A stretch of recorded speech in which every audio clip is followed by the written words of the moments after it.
தம்பி யாரும் இல்லை.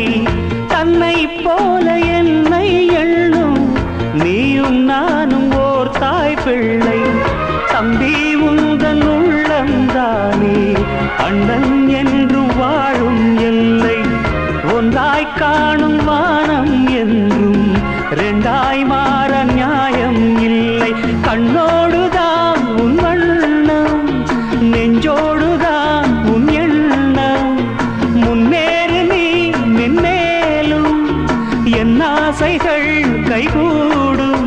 இந்த நேசம் பாசம் நாடும் வாழ்க. தென்மதுரை வைகை நதி தினம் பாடும் தமிழ்